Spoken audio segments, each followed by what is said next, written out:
కోసం విశాఖపట్నం వేదికగా తెలుగుదండు ఉద్యమించింది. విశాఖలోని తెలుగు తల్లి విగ్రహం సాక్షిగా ఆ సంస్థ కార్యకర్తలు భారీ నిరసన చేపట్టారు. మాతృభాష అస్తిత్వాన్ని కాపాడాలని కోరుతూ కూటమి ప్రభుత్వానికి బహిరంగ లేఖ రాశారు. ప్రాథమిక విద్యా బోధన ఖచ్చితంగా తెలుగులోనే జరగాలని, అప్పుడే భావితరాలకు మన భాష అందుతుందని తెలుగుదండు అధ్యక్షుడు ఫణిషేన స్పష్టం చేశారు.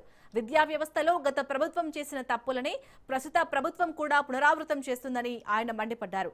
భాషాభివృద్ధి కోసం వెంటనే ఒక ప్రాధికార సంస్థను ఏర్పాటు చేయాలని వారు డిమాండ్ చేస్తున్నారు.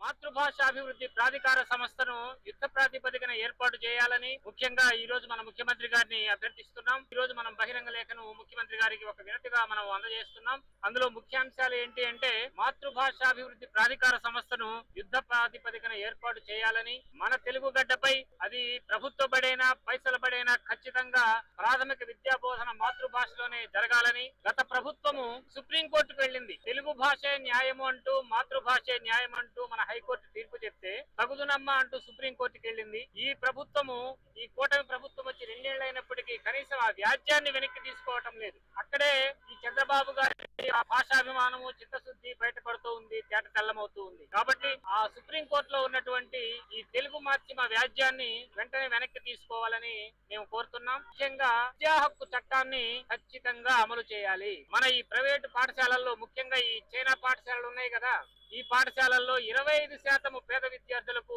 అవకాశం కల్పించాలని కూడా మనము ఈ సందర్భంగా తెలియజేస్తున్నాం.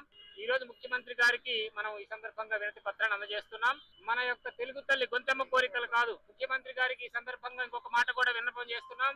గొంతెమ్మ కోరికలు కాకపోతే తీరుస్తాను, నెరవేరుస్తాను అని మీరు శబ్దం చేశారు. మన అసెంబ్లీలో కూడా బిల్లు పెడతామన్నారు. ఆ బిల్లుకు చిల్లుబడిపోయింది. కాబట్టి దయచేసి తెలుగు భాషను కాపాడాలి. లేకపోతే వచ్చే ఎన్నికల్లో గత ప్రభుత్వానికి పట్టిన గతే శృంగభంగమే మీకు కూడా జరుగుతుంది. ఇది నా మాట కాదు, తెలుగు తల్లి శాపం. ధన్యవాదాలు. మాతృభాష అభివృద్ధి